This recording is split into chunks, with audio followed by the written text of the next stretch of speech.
Video शुरू करने से पहले आपसे प्रार्थना, रिक्वेस्ट, अर्ज, अरदास, विनय, विनती, निवेदन है कि इस चैनल को सब्सक्राइब कर लीजिए। स्वागत है आपका वन स्टॉप स्टडी में। मैं हूं आशुतोष मिश्रा और मैं आप लोगों के साथ मिलकर थोड़ी सी पढ़ाई करने का प्रयास करता हूं। हम लोगों ने यूपी पेट 2023 की तैयारी करनी शुरू की थी। उसमें हम लोगों ने इतिहास की विषय वस्तु को प्रारंभ किया था और इतिहास के 5 टॉपिक हम पढ़ चुके हैं। आज छठा टॉपिक गुप्त वंश है। तो आइए बिना समय गंवाए शुरू करते हैं। गुप्त वंश हमारा जो सिलेबस है यूपी पेट का, उसके अंदर गुप्त वंश में स्पेशली मेंशन है समुद्रगुप्त और चंद्रगुप्त द्वितीय के बारे में। हम लोग उनके बारे में ज़्यादा पढ़ेंगे, बाकी लोगों के बारे में बस थोड़ी सी जानकारी ले लेंगे। शुरू करने से पहले मैं एक और चीज़ कहना चाहूँगा कि अगर आपको इस नोट्स की PDF चाहिए तो आप लोग मेरे टेलीग्राम चैनल पर जाकर वहीं से डाउनलोड कर सकते हैं। टेलीग्राम चैनल का लिंक डिस्क्रिप्शन बॉक्स में दिया है। आइए शुरू करते हैं। गुप्त वंश के जो संस्थापक थे वो श्रीगुप्त थे। इन्होंने राजधानी अपनी पाटलिपुत्र में बनाई और ये 275 ईस्वी में इन्होंने इसकी स्थापना की थी, या गुप्त वंश का स्थापना किया था इन्होंने। जो मेन शासक या लगभग गुप्त वंश के जो भी शासक थे उनका नाम एक बार देख लेते हैं। श्रीगुप्त थे, उनके बाद घटोत्कच आए, फिर चंद्रगुप्त प्रथम आए, फिर समुद्रगुप्त आए जिनके बारे में हमें पढ़ना है। रामगुप्त आए उनके बाद, फिर चंद्रगुप्त द्वितीय आए, इनके बारे में भी हमें पढ़ना है। फिर कुमारगुप्त आए, फिर स्कंदगुप्त आए और फिर विष्णुगुप्त। विष्णुगुप्त आखिरी शासक थे। जनरली पहला शासक और आखिरी शासक अक्सर पूछा जाता है, तो ये चीज याद रखेंगे हम। चंद्रगुप्त प्रथम जो थे वो इस वंश के प्रथम महान शासक थे। इनका शासनकाल जो था 319 से लेकर 335 ईस्वी तक का था। इन्होंने महाराजा धीराज की उपाधि ली। उससे पहले जो भी थे वो सिर्फ महाराज कहे जाते थे, पर इन्होंने महाराजा धीराज की उपाधि ली। इसका मतलब ये काफी महान शासक थे। एक गुप्त संवत के प्रवर्तक भी थे। 319 ईस्वी से इन्होंने गुप्त संवत की शुरुआत की थी जब इनका राज्याभिषेक हुआ था। तो ये गुप्त संवत के प्रवर्तक माने जाते हैं। ये चीज इंपॉर्टेंट है, हम याद रखेंगे। अब आते हैं समुद्रगुप्त पे, जो हमारे सिलेबस का मेन टॉपिक है। मेन टॉपिक में से एक समुद्रगुप्त भी है। समुद्रगुप्त जो थे ये चंद्रगुप्त प्रथम के बेटे थे। इनका जो समय काल था जब ये राजा बने 335 ईस्वी से लेकर 380 ईस्वी तक रहे थे। इनको भारत का नेपोलियन कहा जाता है। भारत का नेपोलियन इनको डॉक्टर B.A. स्मिथ ने कहा है। इन्होंने आर्यावर्त के 9 शासकों तथा दक्षिणापथ के 12 राजाओं को हराया था। तो ये आर्यावर्त जो ये एरिया था उत्तरी भारत का, जो हमारा लगभग उत्तर प्रदेश का लगभग पूरा जो एरिया था आर्यावर्त में आता था, दिल्ली और हरियाणा का भी कुछ एरिया मिला के। और दक्षिणापथ जो है दक्षिण की तरफ जाने वाला जो बेसिकली रास्ता है, दक्षिणापथ का मतलब ये होता है दक्षिण की तरफ जाने वाला रास्ता। उस रास्ते के 12 राजाओं को इन्होंने हराया था। और आर्यावर्त जो उत्तर प्रदेश के आसपास के जो एरिया है, पूरा उत्तर प्रदेश और अगल बगल में दिल्ली और उधर थोड़ा सा हरियाणा का मिला के आर्यावर्त कहलाता था। वहाँ के 9 शासकों को हराया था। जब 9 शासकों को हराया उस विजय को इसे इन्होंने दिग्विजय कहा। और जो दक्षिणापथ के 12 राजाओं को हराया था उसको धर्म विजय कहा गया। इसे हम लोग याद रखेंगे। ऐसे क्वेश्चन आजकल आयोग बहुत पूछ रहा है। समुद्रगुप्त को समरशतः कहा जाता था। समरशतः मतलब 100 युद्धों का विजेता कहा जाता था। इनके संधि विग्राहक थे। संधि विग्राहक का मतलब विदेश मंत्री। संधि विग्राहक मतलब जो मंत्री युद्ध और संधि की बातें जाके करता है। और कवि भी थे, ये थे हरिशेन। उन्होंने प्रयाग प्रशस्ति की रचना की थी जिसमें उन्होंने समुद्रगुप्त की विजयों का उल्लेख किया था। तो प्रयाग प्रशस्ति की रचना जो है हरिशेन ने की थी, यहाँ से ये हमें मिलता है। और क्या कहते हैं, उसमें चंद्रगुप्त की विजयों का उल्लेख करवाया था उन्होंने। प्रशस्ति का बेसिकली मतलब होता है प्रशंसा करना, अप्रिशिएट करना, उनकी तारीफ करना। इसने पराक्रमांक की उपाधि धारण की थी। ये इंपॉर्टेंट है। पराक्रमांक की उपाधि जो है, कुछ जगहों पे पराक्रमांक लिखा है या पराक्रमांक लिखा है, या पराक्रमांक की उपाधि जो है इन्होंने धारण की थी। एरड अभिलेख में इनकी पत्नी का नाम बताया गया है दत्त देवी। इसने वन प्रदेश के सभी राजाओं अटाविक को अपना परिचारक बनाया। वन प्रदेश के जितने भी राजा थे सबको अपना सेवक बना लिया, सबको अपना गुलाम बना लिया। भीतरी अभिलेख में इनके द्वारा अश्वमेघ यज्ञ का उल्लेख किया गया है। भीतरी अभिलेख जो है वहाँ पे अश्वमेघ यज्ञ का उल्लेख किया गया है। अभिलेखों के बारे में बता चुका हूँ मैं कि अभिलेख किसे कहते हैं। अभिलेख बेसिकली जो होते हैं किसी कठोर सतह पे उत्कीर्ण की गई या लिखी गई, उत्कीर्ण करके लिखवाई गई बातें हैं, उनको अभिलेख कहते हैं। अगर किसी कठोर सतह पे कोई बात उत्कीर्ण करके लिखवाई गई हो उसे अभिलेख कहते हैं। इसको कविराज भी कहा गया है। जो समुद्रगुप्त थे इनको कविराज भी कहा गया है। कई सिक्कों पर बीड़ा वादन करते दिखाया गया है इनको। कई सिक्के ऐसे भी इन्होंने जारी किए थे जिनके ऊपर ये बीड़ा बजाते हुए दिखाए गए हैं। इसने अश्वमेघ पराक्रमांक की उपाधि धारण की। जैसा मैंने बताया कुछ जगहों पर पराक्रमांक भी लिखा हुआ मिलता है, कुछ जगहों पर पराक्रमांक लिखा हुआ मिलता है, दोनों एक ही बात है। अश्वमेघ पराक्रमांक की उपाधि इन्होंने धारण की थी। इनके समय की मुद्राओं पर गरुड़, अश्वमेध, धनुर्धर, व्याघ्रहंता, परशु, वीरासारण अंकित है। ये सारी चीजें जो है इनके समय की मुद्राओं पर अंकित है। मेनली हमें बस ये है कि गरुड़ का इंपॉर्टेंट है, ये हमें याद रखना है। बाकी अश्वमेध का तो कई जगहों पर मेंशन है। श्रीलंका का जो राजा मेघवर्मन था वो इनके दरबार में दूध भेज के इनसे आज्ञा लिया था कि गया में एक बुद्ध मंदिर बनवाना चाहता हूं, वो अनुमति आप मुझे दे दीजिए बनवाने की। अब आते हैं चंद्रगुप्त द्वितीय पे। इनको विक्रमादित्य भी कहते हैं। इनका शासनकाल जो था 380 से लेकर 412 ईस्वी तक था। चंद्रगुप्त द्वितीय जो थे समुद्रगुप्त और दत्त देवी के पुत्र थे। इनका जो अन्य नाम है देवगुप्त था, देवराज था, देवश्री है। ये सब नाम इन्हीं के हैं। इन्होंने उपाधियां धारण की कौन कौन सी? विक्रमादित्य की, शकार की, शक विजेता की। शकार का मतलब जो था शकों का अरी बेसिकली, और शकों को मारने वाला। ये शक विजेता की उपाधि भी इन्होंने धारण की। ऐसा इसलिए इन्होंने धारण किया क्योंकि आखिरी शक राजा को इन्होंने ही मारा था। मेहरौली लेख में, मेहरौली लेख जो है ये दिल्ली में एक मेहरौली स्तंभ लेख है बेसिकली। कुतुब मीनार अगर आप कभी गए हो तो वहाँ पे देखेंगे कि एक लोहे का स्तंभ है, लोहे के खंभे जैसा है, काफ़ी लंबा सा। वहाँ पे उस पर अगर ध्यान से आप देखेंगे तो उस पर कुछ चीज़ें लिखी हुई हैं, मेंशन की गई हैं। तो वहाँ पे राजा चंद्र का वर्णन है। इनकी पहचान चंद्रगुप्त द्वितीय के रूप में की गई। जो राजा चंद्र वहाँ पे लिखे गए हैं चंद्रगुप्त द्वितीय के रूप में की पहचान की गई है। विष्णुपद पर्वत पर विष्णु ध्वज की स्थापना भी इन्होंने करवाई थी। वहाँ पे ये मेहरौली लेख में ये भी मेंशन है। इन्होंने अपने साम्राज्य का विस्तार दो तरीके से किया, वैवाहिक संबंध बनाकर तथा विजय, दोनों तरीके से लड़ाई करके जीत लिया और वैवाहिक संबंध भी बनाए। अपनी पुत्री प्रभावती का विवाह इन्होंने करवाया था वाकाटक राजा रुद्रसेन से। उसकी मृत्यु हो गई और उसके बाद प्रभावती का नाबालिग पुत्र जो था वो गद्दी पर बैठा। तो इस तरह से इनडायरेक्टली उनका वाकाटक वंश, वाकाटक जो राजा था उनके भी राज्य पे इनका एक तरह से इनडायरेक्ट रूप से इनका अधिकार हो गया। वाकाटक की सहायता से शकों के अंतिम राजा रुद्र सिंह तृतीय को हराया और शकों का उन्मूलन कर दिया। इसीलिए इसने शकार की उपाधि इनको दी गई, इन्होंने शकार की उपाधि धारण की। शकों को हराने के उपलक्ष्य में इन्होंने चांदी के सिक्के चलाए थे। इस समय चीनी यात्री फाहयान इनके राज दरबार में जो है इनके समय में चीनी यात्री फाहयान आया था।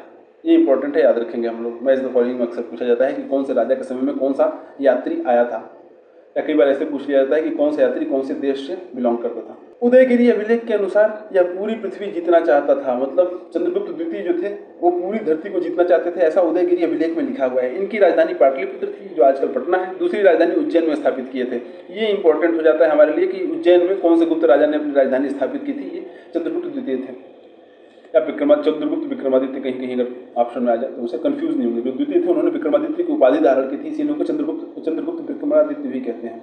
वह वैष्णव था तथा परम भागवत की उपाधि लिया। एक और उपाधि आ गई इनके नाम पे, परम भागवत की उपाधि ये लिए थे। वैष्णव, विष्णु भगवान को मानने वाले थे, इसीलिए इनके जो गरुड़ जो है, ये पूरे गुप्त वंश के जितने भी शासक हैं सबको यहाँ जो सब के सब वैष्णव थे, इसीलिए इनका जो राजकीय चिन्ह था वो गरुड़ था। इसने कालिदास को अपना दूत बनाकर कुंतल नरेश के दरबार में भेजा था। कालिदास जो थे बेसिकली इन्हीं के दरबार में थे। इससे एक चीज और पता चलती है हमें। अब चंद्रगुप्त द्वितीय के दरबार में 9 रत्न थे। कहते हैं 9 रत्न मतलब 9 लोगों को इन्होंने, 9 विद्वान लोग थे जो जिन लोगों को इन्होंने अपने दरबार में शरण दे रखी थी, इनके दरबार की शोभा थी वो। सबसे पहले शुरू करते हैं कालिदास जी से। कालिदास जो थे वो महाकवि थे। 9 रत्नों में एक कालिदास थे। दूसरे थे धन्वंतरी, ये बहुत बड़े चिकित्सक थे, नाम आप सबने सुना होगा। तीसरे बाराहमीर थे, ये खगोल विज्ञानी थे। अमर सिंह थे, ये कोशकार थे। शंकु थे, ये वास्तुकार थे। छपड़क थे, ये ज्योतिष आचार्य थे। और रुचि थे, ये व्याकरण या ग्रामर जिसे कहते हैं उसके विद्वान थे। बेताल भट्ट थे, ये जादूगर थे। और घटकरपड़ थे, ये कूटनीतिज्ञ थे। तो ये 9 लोग जो थे चंद्रगुप्त विक्रमादित्य के दरबार में थे। ये उनके 9 रत्न कहे जाते हैं। अब गुप्त काल में शासन व्यवस्था की बात कर लेते हैं। शासन व्यवस्था राजतंत्रात्मक थी। राजा था और राजा होते थे, राजा का ही नियम चलता था वहाँ पर। राज्य भुक्तियों में विभाजित था। इन्होंने अपने राज्य को छोटे छोटी भुक्तियों में विभाजित किया हुआ था।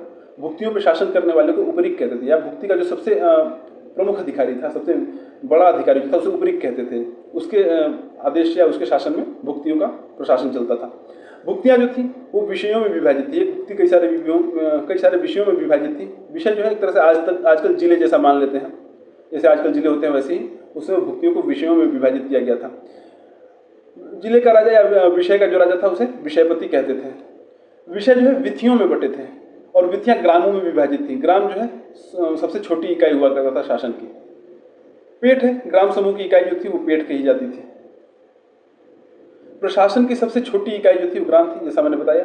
ग्राम का प्रशासन जो है ग्राम सभा द्वारा संचालित होता था, जिसका मुखिया ग्रामीक होता था। ग्राम का जो मुखिया है उसे ग्रामीक कहते थे। अन्य सदस्य महत्तर कहलाते थे। जो अन्य सदस्य थे ग्राम सभा के उनको महत्तर कहा जाता था। ग्राम सभा को पंचमंडली व ग्राम जनपद कहा जाता था। गोप्ता देश का प्रशासक था, जिसे सम्राट द्वारा सीधी नियुक्ति जिसकी की जाती थी। देश के प्रशासक को गोप्ता कहते थे और इसकी नियुक्ति सीधे सम्राट करते थे। समुद्रगुप्त के समय के पदाधिकारी देख लेते हैं। समुद्रगुप्त और चंद्रगुप्त के बारे में ही मेनली हमें पढ़ना है। समुद्रगुप्त के समय के जो पदाधिकारी थे उनका काम क्या था ये देख लेते हैं। संधि विग्राहक थे, संधि विग्राहक जिन्हें कहते हैं, ये संधि और युद्ध के मंत्री हुआ करते थे। कुमारामात्य थे, गुप्त साम्राज्य का सबसे बड़ा अधिकारी जो था उसे कुमारामात्य कहते थे। खाद्यत पाकिक था, ये राजकीय भोजनालय का अध्यक्ष हुआ करता था। महादंड नायक नाम का अधिकारी जो था उसे वो न्यायाधीश की पोस्ट को महादंड नायक कहते थे। ध्रुवाधिकरण जो है ये अधिकारी भूमि कर वसूलता था।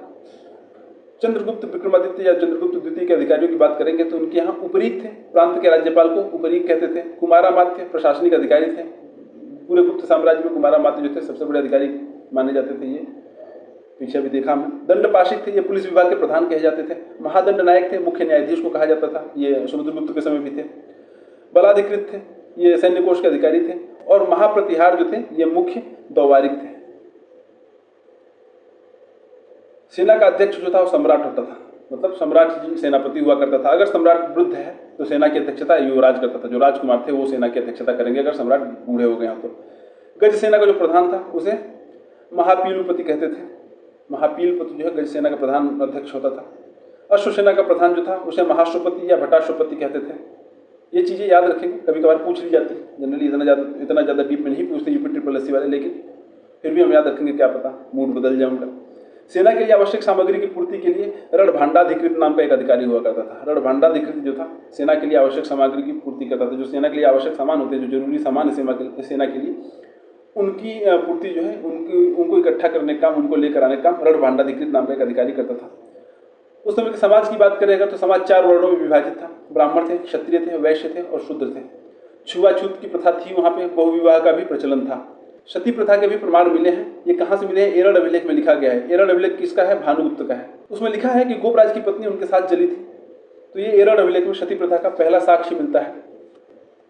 आगे कायस्थ का सर्वप्रथम उल्लेख याज्ञवल्क्य स्मृति और गुप्तकालीन अभिलेखों में मिलता है। ये चीज इंपॉर्टेंट है। याज्ञवल्क्य स्मृति में कायस्थ का सबसे पहले उल्लेख मिलता है और गुप्तकालीन जो अभिलेख है वहां भी कायस्थों का उल्लेख मिलता है।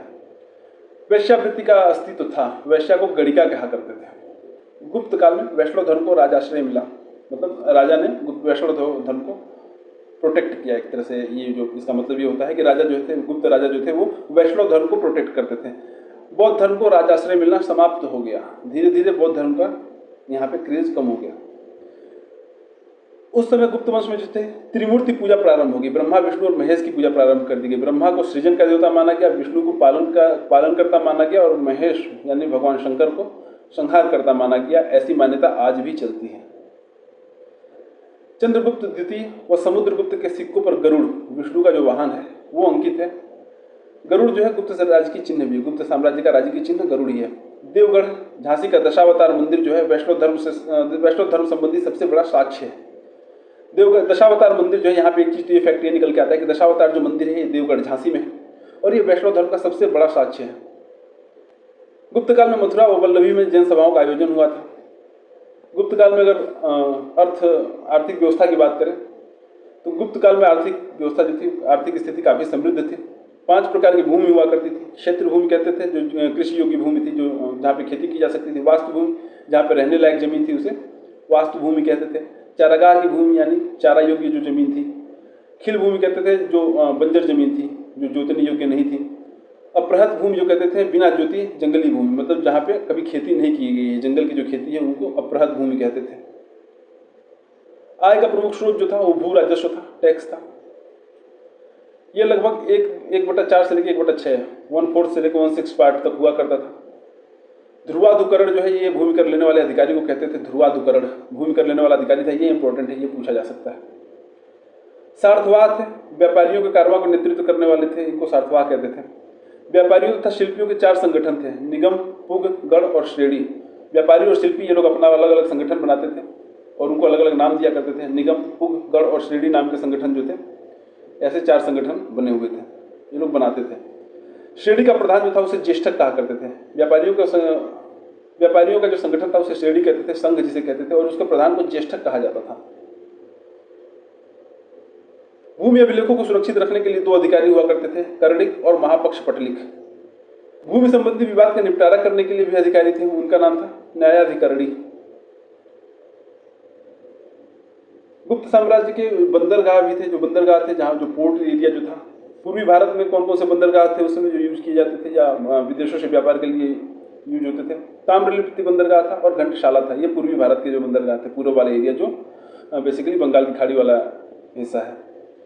पश्चिमी भारत में भृगुकच्छ, भड़ौच और सुपारा और कल्याण थे। ये बेसिकली पश्चिमी भारत यानी कि गुजरात और महाराष्ट्र वाला जो पश्चिमी भारतीय अरब सागर में जो बंदरगाह थे। वो ताम्र भृगुकच्छ, सोपारा और कल्याण ये थे। व्यापार का प्रमुख केंद्र उज्जैन हुआ करता था। कुछ आर्थिक शब्दावलियां हैं जिन पे क्वेश्चन बन सकते हैं, आइए उनको भी देख लेते हैं। भाग, जो टैक्स होता था, जो कर होता था, राजा को दिया जाने वाला भूमि उत्पाद का हिस्सा या जो टैक्स था, जो भी उत्पादन होता था, जो भी चीज जमीन से पैदा होती थी, उसका जो कुछ हिस्सा राजा को दिया जाता था, जो भी भाग, उसे भाग कहते थे। 1/4, 1/6 जो भी दिया जाएगा, 1/4 या 1/6, वो उसे भाग कहते थे। भोग जो है, ये है राजा को जो उपहार स्वरूप मिलने वाला टैक्स था, जो उपहार के तौर पर दिया जाता था।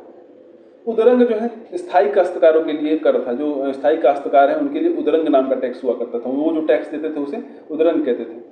और उपरीकर कहते थे उस टैक्स को जो अस्थायी कृषक है, अभी कोई किसी छोटी मोटी खेती उसने कर दी तो उसके ऊपर भी टैक्स देना पड़ता था, उसको उपरीकर कहते थे। हिरण्य कहते थे, जो नगद के रूप में लिया जाने वाला टैक्स था, उसे हिरण्य कहते थे। विष्टि, बधुआ मजदूरी या निःशुल्क या बेगार श्रम को विष्टि कहा जाता था उस समय। स्वर्ण मुद्राओं को दिनार कहा जाता था। और मंदिरों तथा ब्राह्मणों को जो दान में दी गई भूमि थी, जो जमीन मंदिरों या ब्राह्मणों को दान में दी जाती थी, उसे अग्रहार कहते थे। गुप्त काल में विज्ञान में भी काफी प्रगति हुई और कुछ जो प्रमुख वैज्ञानिक या प्रमुख विद्वान थे जिन लोगों ने उस प्रगति में अपना योगदान दिया, उनके नाम एक बार देख लेते हैं। उन लोगों ने क्या किया।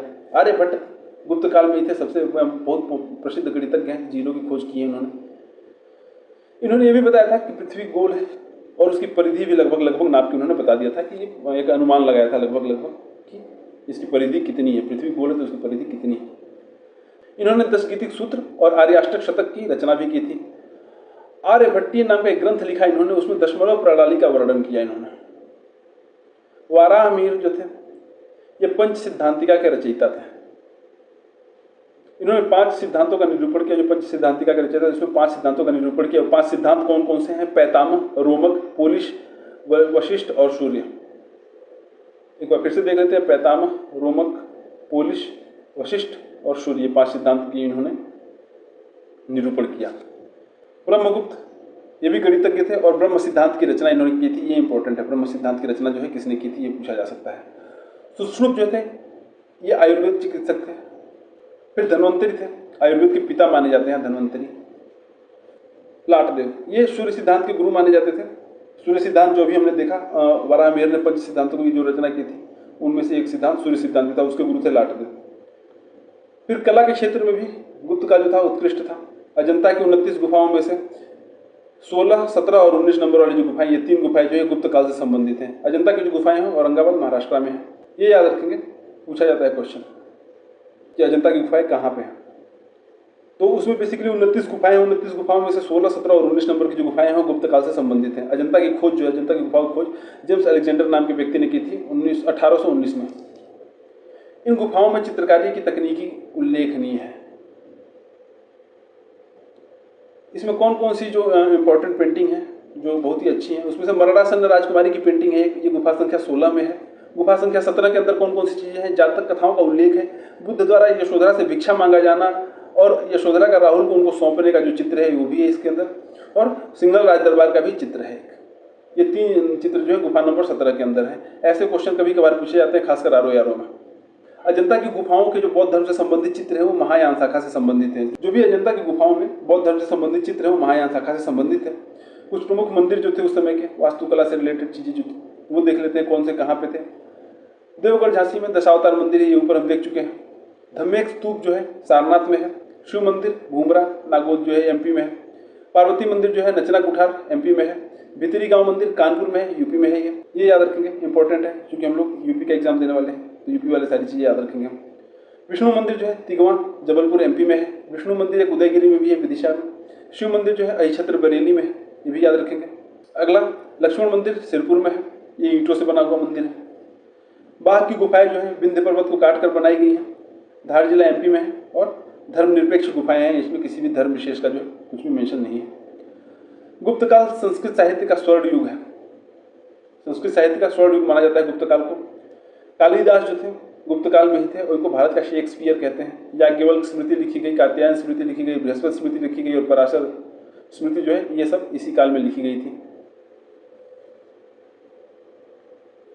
उदयगिरी गुहा लेख है, वीर सेन द्वारा लिखवाया गया था। मंदसौर प्रशस्ति जो है वत्स भट्टी ने लिखवाया था इसे, या वत्स भट्टी द्वारा रचित है। कुछ प्रमुख लेखक और उनकी रचनाएं देख लेते हैं, ये बहुत इंपॉर्टेंट है, हर एग्जाम के लिए इंपॉर्टेंट है, अक्सर पूछ ली जाती है। कालिदास की रचना है अभिज्ञान शाकुंतलम है, ऋतुसंहार है, मालविकाग्निमित्रम है, कुमार संभव है, मेघदूत है, रघुवंश है और विक्रमोर्वशीयम है। भास थे, बहुत बड़े लेखक थे उस समय।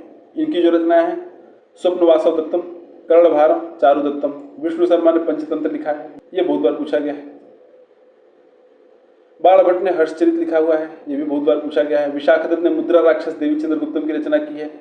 ये सारे जो भी यहाँ पे नाम है सब बहुत बार पूछे गए हैं। अमर सिंह ने अमरकोश की रचना की है। वत्स भट्टी ने रावणवध की रचना की है। भास्कराचार्य ने सिद्धांत शिरोमणि और लीलावती की रचना की है। शूद्रक ने मृच्छकटिकम की रचना की है, ये स्पेशली स्टार मार्क लगा के नोट कर लीजिएगा कहीं। राजशेखर ने काव्य मीमांसा की रचना की है और भौमक ने रावणार्जुनियम की रचना की है। गुप्त काल से संबंधित कुछ फैक्ट्स हैं, जैसे शतरंज खेल जो है गुप्त काल का खेल था। चांदी के सिक्के रूपक कहे जाते थे, अभी ऊपर हमने देखा था सोने के सिक्कों को क्या कहते थे, दिनार कहते थे। विदक भागम जो है सिंचाई कर को विदक भागम कहा करते थे। रेशम को कौशेय कहते थे। लोहे के लिए प्रसिद्ध नगर वारंगल था। उद्रंग जो था भूमिकर या भागकर को उद्रंग भी कहते थे। गुप्त काल में अगर देखा जाए एक तरह से तो हर दिशा में तरक्की हुई थी। साहित्यिक रचनाएं भी काफ़ी हुई थी, वैज्ञानिक खोजें भी काफ़ी हुई। उन्होंने राज्य विस्तार भी को बहुत अच्छा किया, आर्थिक दशा भी सुदृढ़ थी, सामाजिक दशा भी अच्छी थी। तो इसीलिए गुप्त काल को भारतीय इतिहास का स्वर्ण युग कहा जाता है। तो यहाँ खत्म होता है हमारा टॉपिक। ये वीडियो आपको कैसी लगी कमेंट बॉक्स में जरूर बताएं। अगर वीडियो अच्छी लगी हो तो वीडियो को लाइक करें, अपने दोस्तों के साथ शेयर करें। मिलते हैं अगली वीडियो में, तब तक व्यस्त रहें, मस्त रहें। जय हिंद।